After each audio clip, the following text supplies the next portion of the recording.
was not expecting that. That was pretty surreal, yeah, that's a pretty great compliment coming from anyone, and it's particularly great coming from Mike and Jerry. So that's pretty exciting. Lost for words is not generally one of my issues.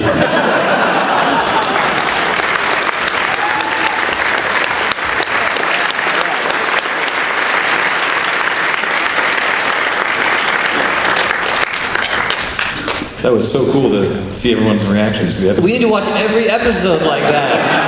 That's amazing. So can you all come back here every Tuesday and Friday? Oh man, that was awesome.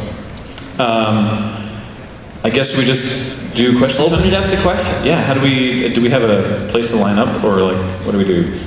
Just line up, or just, I have a wireless mic, okay.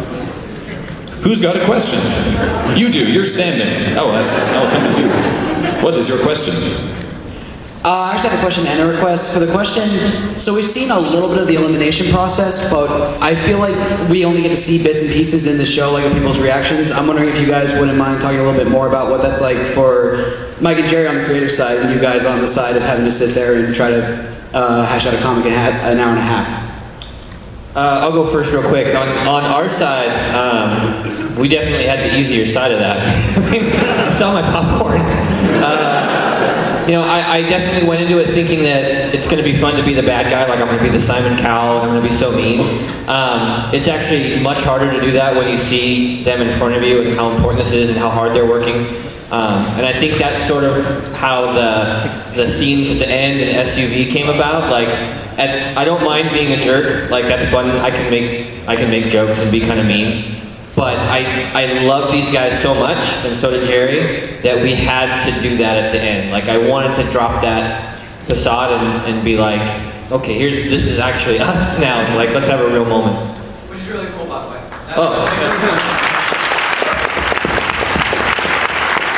The important thing, like the behind the scenes thing, is that was not a part of the show. That was not planned. Like, that was not a part of the show that we made. Like, it wasn't something we were supposed to do.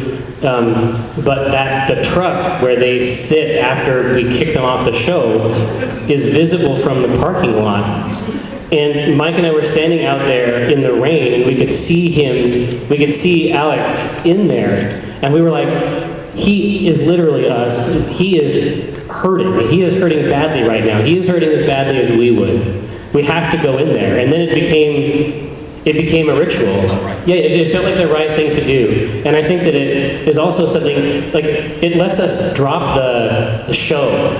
It lets the show fall away, and it makes it more about people who make things. And that's something that I like. I'm glad you brought up that behind the scenes thing, because I thought that was great. It scared the crap out of me the first time you did it, though, because I wasn't expecting it. Because I'm sitting in the SUV talking to Alex with like a light, and there's the camera guy there, and then we're like, okay, so we're done, and then the door's open. Holy crap, are we being mugged? So to be the producer, avoiding spoilers at this point, the only person up here who you know has been to an elimination is Ty. So Ty, you can answer that question. What was it like being at one of the eliminations? Testing. Oh, it's actually working. Yeah, well, what? Feels right. I appreciate that. So the process of drawing the comic, it was, well, first of all, your adrenaline, at least for me, is running pretty high. So your whole brain chemistry is a bit different than normally when you're drawing a comic. There isn't normally that much pressure.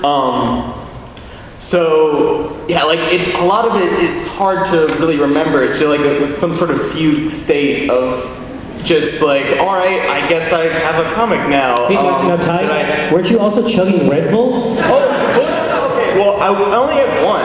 I kept trying to drink it when it was done, but that didn't work out. He had one normal-sized Red Bull, Jerry. Yeah. Is he like oil drum? You had a part 2? I was just gonna ask, by the way, thank you for helping to avoid spoilers. We could have ruined the show right here.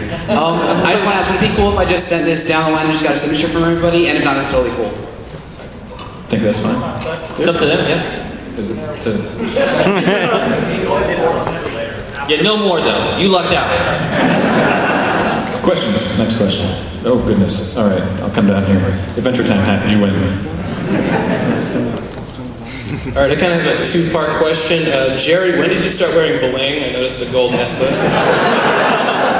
Well, I felt like, so in the show, functionally speaking, like, I mean, I'm like an asshole, like professionally, like a professional asshole. And like, when I watch the show with Brenna, it actually freaks her out. Like, she doesn't know who that person is. And it's her necklace, by the way. I don't actually own any gold chains. That's not a thing that I own. But I wanted to have a costume, I guess, to sort of get into that. And that was before I had the other ones. I actually have a rotating cast of costumes that are all in the Russian mobster genre for you to enjoy. I look forward to it. And my second, I had a question, but it kind of turned into a compliment. Most reality TV shows are just kind of, I look at them as kind of like just TV garbage, but you guys are just kind of elevating it and making it good, so I just wanted to give you props for that. Hey, Graham. Yeah. Let me do one over here. Yeah, go for it.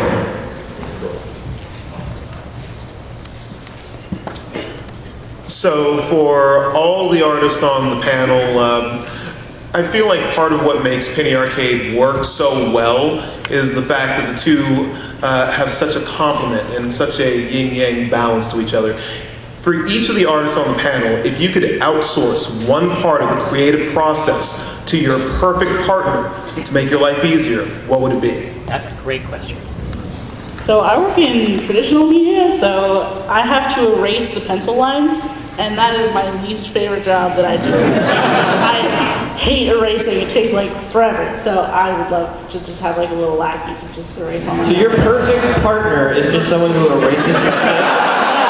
I'm perfect already, so... All right. Backgrounds. Right? You guys can hear me, right? Yeah.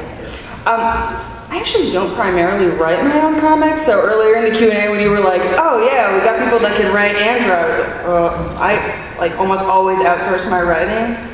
So I'd like to be able to insource my writing, be good at that.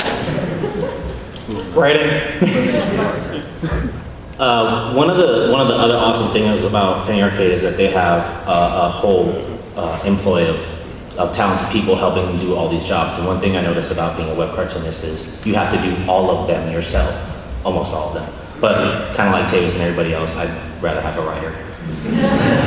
They're handy. You just gotta keep them fed. I just want to draw pictures all day. Can Yeah. just do that? I don't know.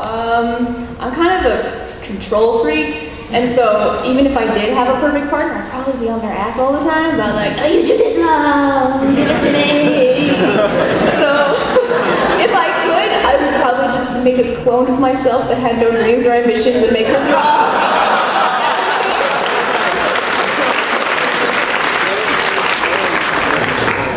Yeah, I'm really into the clone idea.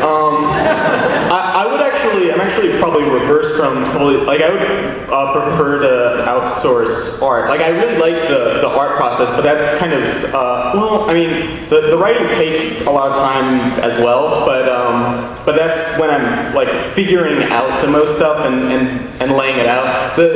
I wouldn't just outsource the art to anyone, because the problem is that's as much as part of the writing. Every line, every gesture is significant in how I communicate panel to panel. And so, yeah, so it would be my clown.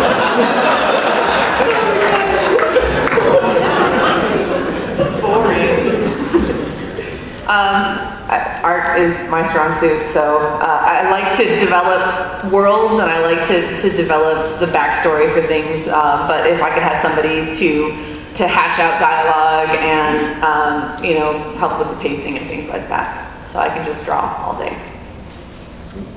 Having a writer is a big responsibility, kids. You have to feed them.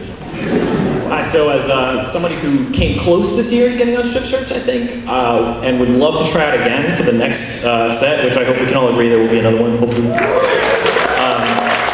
I was just wondering what the contestants would say to, what do you think is your thing that got you in?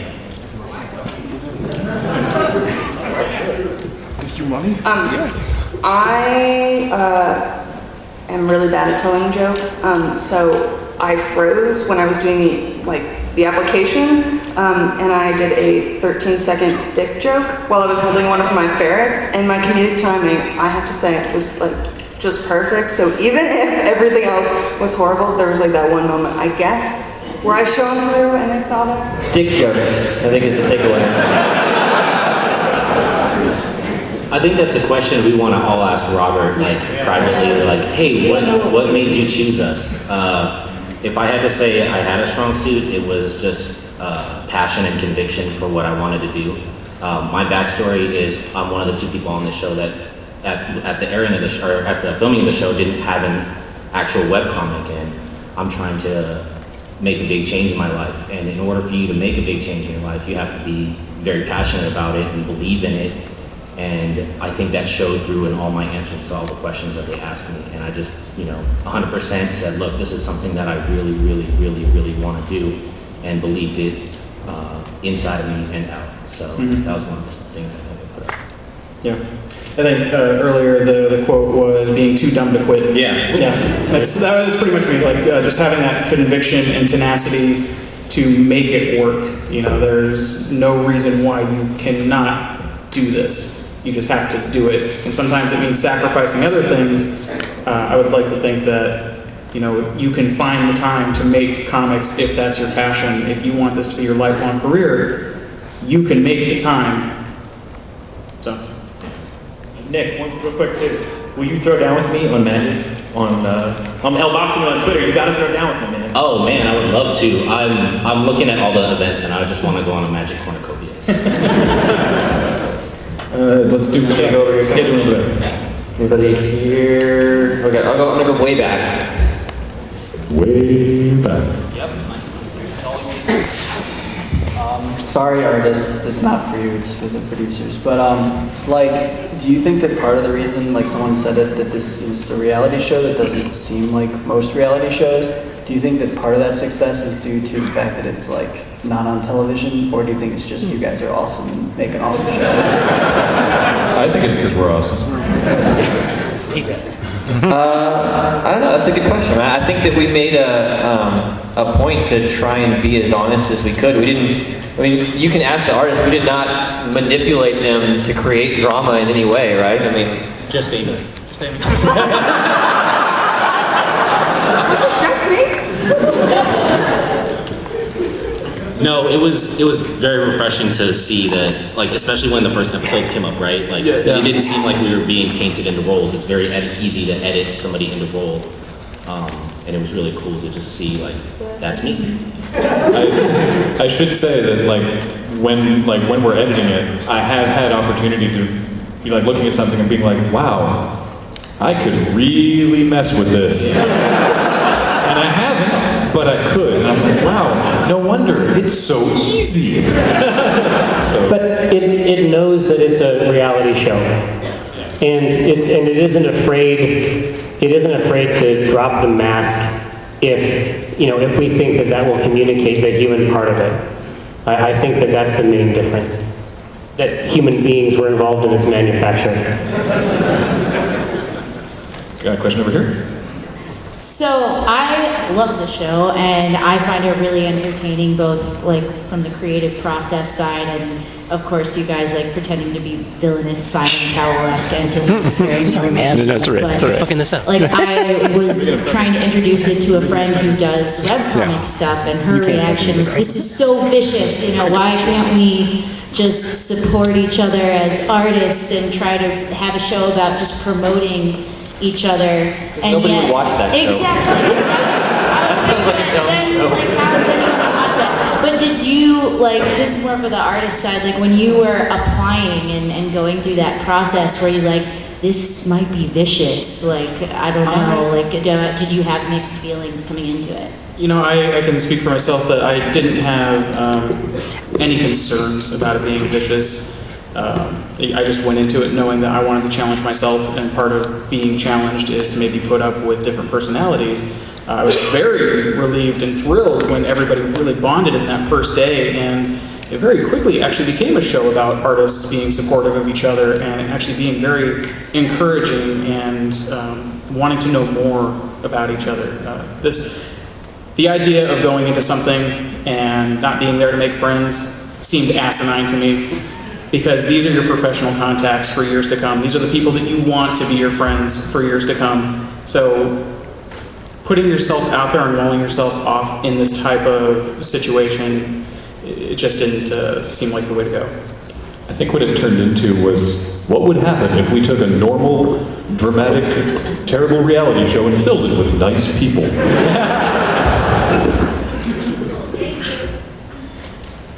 Anyone over there? Yeah. So you all know how big Penny Arcade's fan base is. Were you guys prepared for the nerd notoriety that you guys seem to have? And you handling it well enough yet? Used to it yet? It's weird. There isn't enough Xanax in the world. Yeah, how are you handling like you getting Twitter followers? Like people are coming to your site, they're reading your comic. I assume you're getting mail. Like, what's it like? It's really cool. I'm Somebody trying not to. haters. I'm trying to like. You talk too much. Well, okay. Let's go to that end of the table. Yeah. I need a secretary now. It's really funny. I can't handle it. It's too many emails. I have gotten some in the past for previous projects that I've worked on before.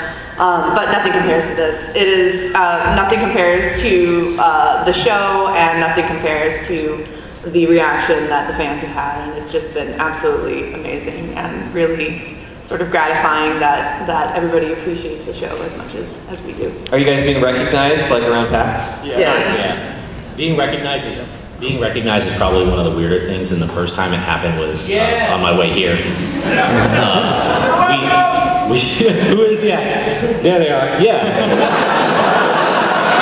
So we missed our flight here, and we had to lay over in Chicago. And I'm like, oh, this is cool. Let's play the Who's Going to PAX game, right? While we're waiting to get on the plane.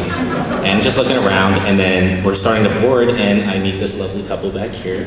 They ask, "Are you Nick from Script Search?" And I'm like, I don't know how to act in this situation. I'm sorry. I really, but like anybody here, we love the fact that you guys love the show. That's the most important thing. Is like, you know, if you guys are enjoying it and telling us how awesome you think it is, even if you're not on my team, it's okay.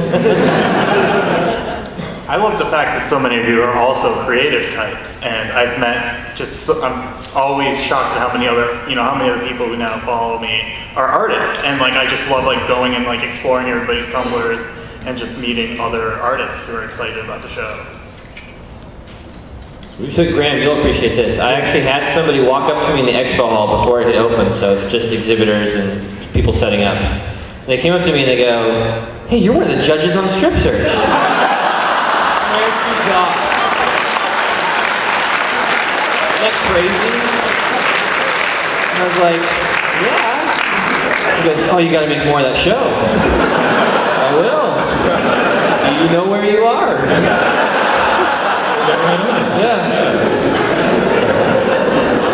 Yeah, we definitely have that. We have people who only know us from like one thing that we've met or something. We ran into someone today who knows us from Checkpoint, but doesn't know that we're doing Strip Anything Search. else? Doesn't even know that we're doing Strip Search. Wow. This is the same website. More questions. Oh goodness, lots more. Okay, I'm gonna go to the back line. All right, wait a minute. You. Yes, you. Hi guys, love the show. I was just kind of wondering, this is for the strippers, so to speak. That is what we call ourselves. So. We briefly considered that, very briefly, before we settled on artists being probably the better option. They settled on artists for the show, but collectively amongst us, we're strippers, so that's okay. That's okay by me. So I was just wondering, especially during the challenges where you're sort of forced to work on a Cintiq, I imagine that's not what all of you are used to working on. So have you had to kind of alter your workflow? Has it been uncomfortable to try to go these challenges? I'll answer that so that none of them implicate themselves. We actually took a list beforehand. We asked each artist, what materials do you need to make your comic? And then we had those materials ready for them when they got to the studio. So what you've seen, those people they asked for a Cintiq. But we absolutely had people who said, I want to work with, pencil and paper, I want to work with tablet, right? And one of the other things you don't see is that... Or Mac or Windows, yeah, whatever they needed, we had ready for them at the studio. One of the other things you don't see is that we gave them like 10 to 15 minutes to get their Photoshop brushes set up and get their actions ready, because in that situation, we want them to be as good as they can be. There was another... You can do one from your side then? I'll go over here. Okay. Blue shirt. It's a very serious question. How was the pudding? Pudding. How was the pudding? Once I put it in. Pretty awesome. Thank you, guys. Also, it's pronounced pudding. You can't. I barely understood what you said there. So.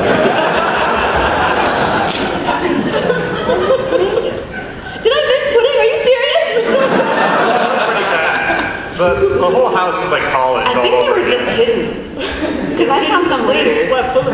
They were in the room of food. I'm more upset that we had eggs but no bacon. I thought we did. We did later, after bacon the was steak acquired. ready. But there was caviar. After the production... There was caviar. So the caviar wasn't ours. If you ate it, you ate someone's caviar. Bacon was provided once we realized our mistake. We have a question over here.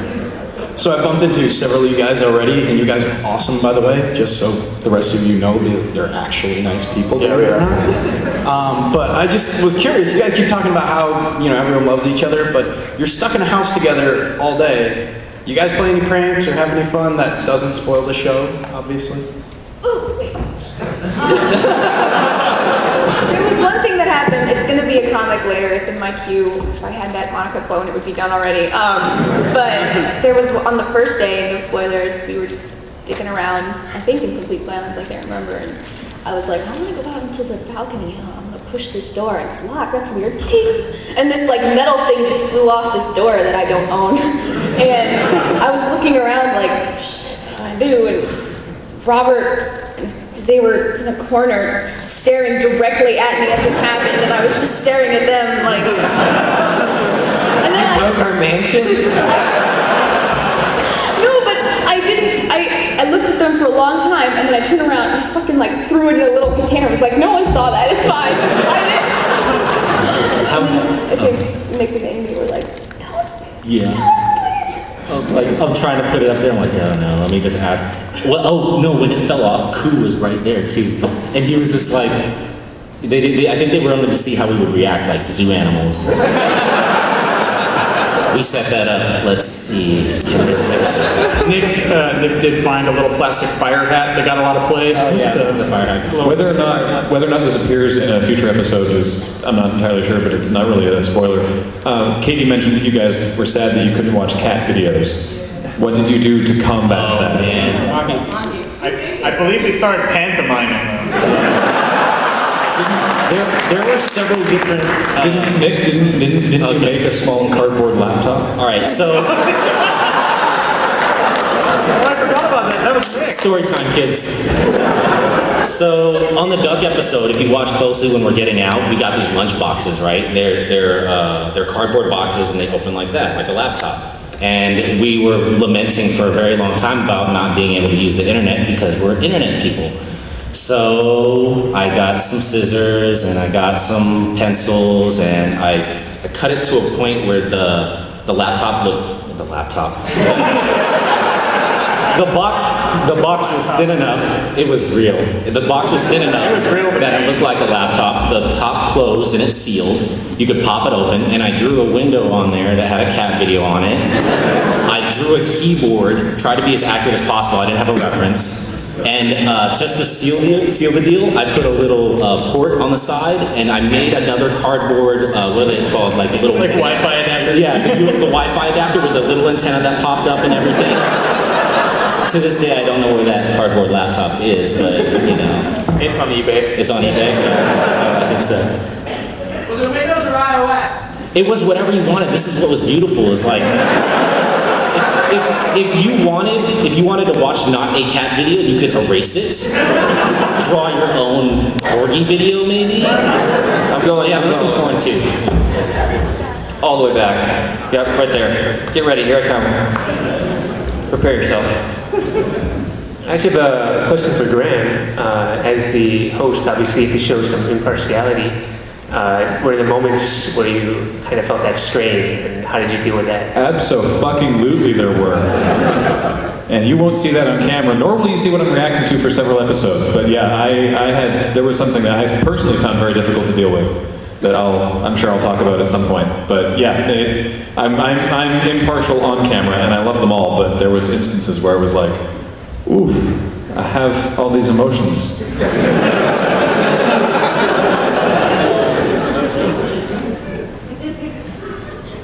Oh, right. You have one job. All these emotions you see. You there. Obviously, though there was just one winner, you all won, you know, the Penny Arcade bandwagon fans and everything, and I'm curious about the producers as well. What was the most positive thing, you know, aside from that you took away from the experience? Should we go first real quick while they can think about it? The most positive thing for me was seeing how passionate they were and how bad they wanted it sort of re-inspired me. And, you know, talking with Alex saying, oh, you remind me of when I was, you know, 15 years ago, how we were starting. Every time I met one of them, I felt that way, and I felt that way again. I think it's probably the same for Jerry. Like that desire to make, just to make, they gave that back to it. It was awesome. I love them all.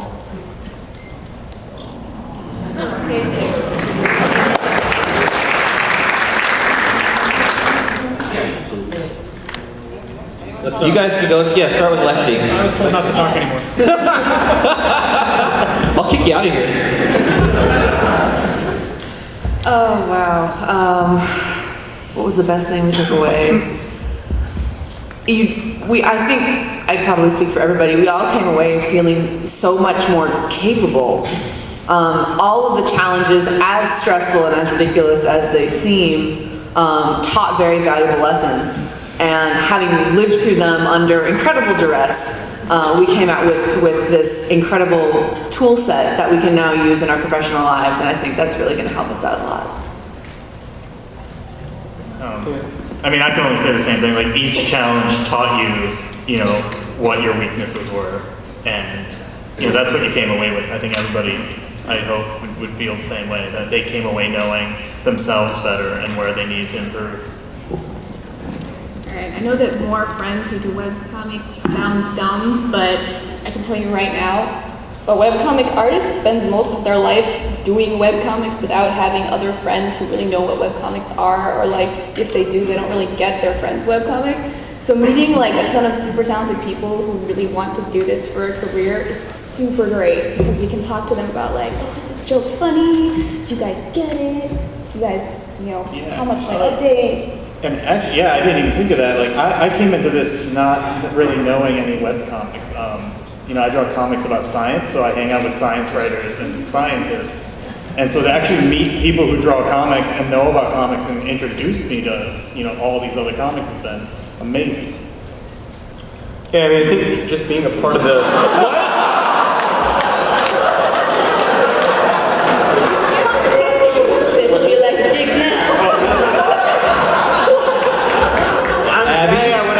Abby, do you have anything to say? I do have something to say. Would you like to say it? Yes. So, since I'm in school and studying sciences, it's kind of like difficult to keep up with art, especially since it kind of seems like a useless stupid thing to do when you're in school for science, because it takes away so much time, and I have failed quite a few courses at this point.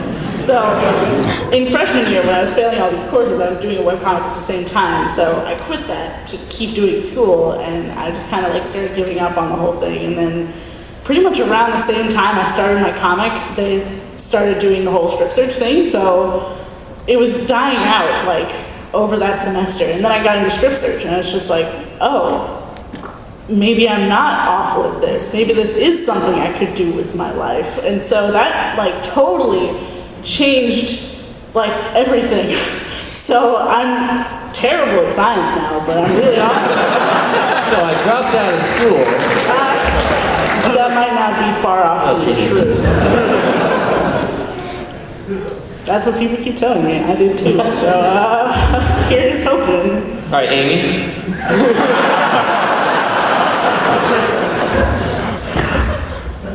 I don't even know what I was going to say. No, I mean, but like, pretty much like all that for one thing, and yeah, like, I mean, you're working in pretty much a vacuum, and like the fact that you keep going, it's based on faith of like, I have something to say that's significant, and this is going to provide something new to culture or something, but you don't really know. I mean, it's this weird, contradictory combination of, oh, I think I'm awesome, and also I don't think I'm any good at all, and that's why you keep improving. But this adds a little bit more evidence to that faith, where it's like, it's not just all in my head. Like, some people think that I'm doing something right that could possibly be something good at some point. Yes, you are! I'll keep this short. I was like, typical story, bullied a lot as a kid for being a nerd, and then I liked cartoons, and then all that stuff. And then in high school, when I was finally like, you know what, maybe doing art's cool, my like teacher in my private school even like bullied me, well, serious feels. Anyway, so then to like go from that, even now like doing comics like in the winter, to then like being with people that are like now my family, it's like, I mean, that was, I got all these feels, guys.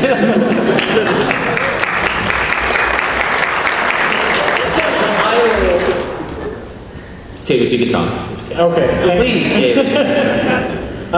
for me, I'll just go back to it was connections. I'll echo Monica in saying that I spend a lot of time with my head down trying to improve, and it's a lot of isolation. It's a lot of time management. It's a lot of, okay, you know, I have this time that I have to be at work, and this time that I have to take care of family, and this time that, you know, I'm taking my son to school, and it's a lot, it's a big ball to kind of keep rolling.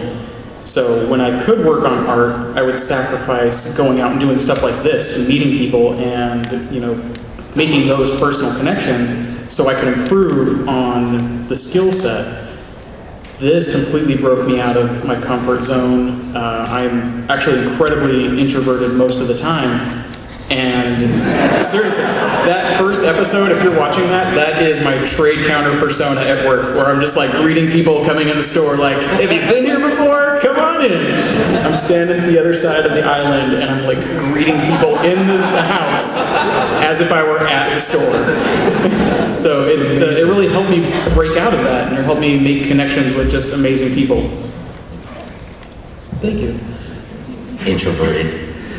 I'm kind of echo that as well. Like when I applied for Strip Search, and when I knew I was going to be accepted, I knew that I was going to meet a bunch of other artists, and I was expecting to maybe have, you know, 1, 2, 3 connections with another artist that I might, you know, vibe with, and I can go home and talk to after the show's been done. I was kind of expecting that. What I didn't expect was I would meet 11 other artists that I would go home and talk to and connect with. I literally got a second family, and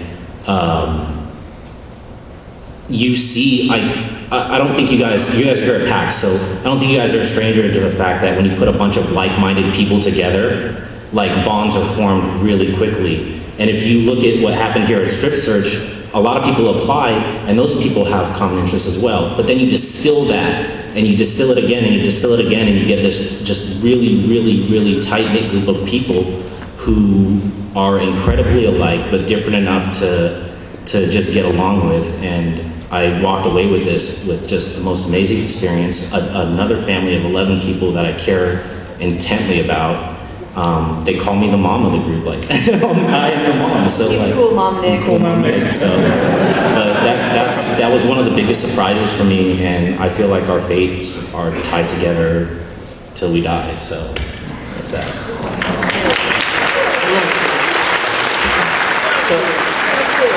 I have a question for them because I know something going on up here. So after the show was over, a lot of you got a strip search tattoo.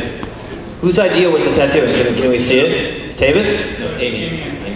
So if for those of you in the back that can't see it, it's 3 blank panels. Yeah, it's setup, beat, punchline. It's fucking awesome.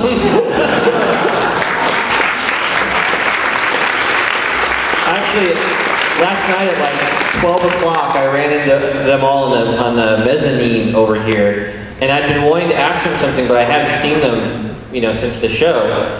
And I also felt kind of weird approaching them as a normal person.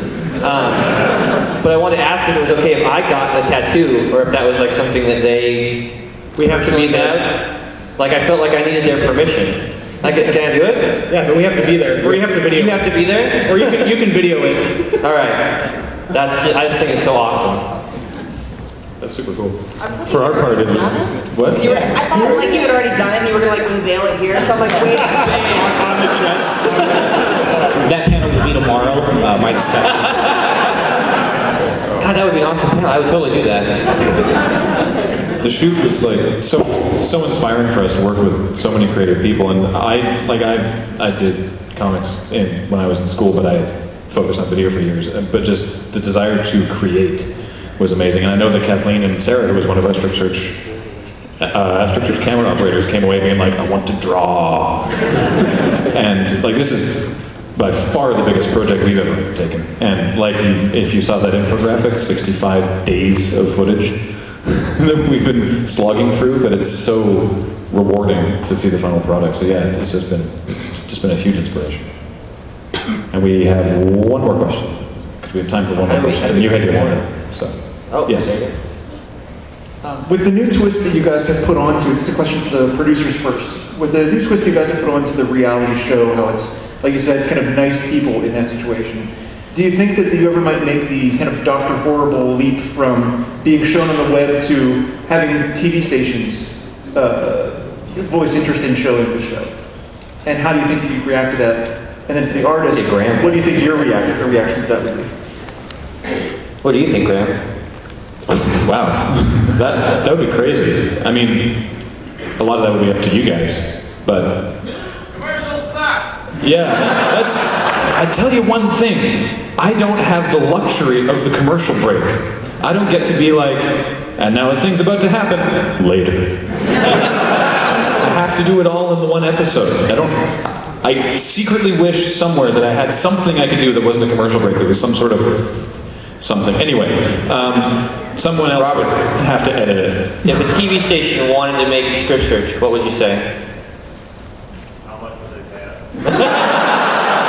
That sounds like Robert. Yeah. I would want enough that someone else could do the editing, and I could just stand behind them and go, no, like that. Because right now, Kathleen and I are just like, brain dead from all of it. Is that it? I think we have time for one more? Do we? I don't think so. Time. That is time. Let's hear it for the artists. Let's hear it for them.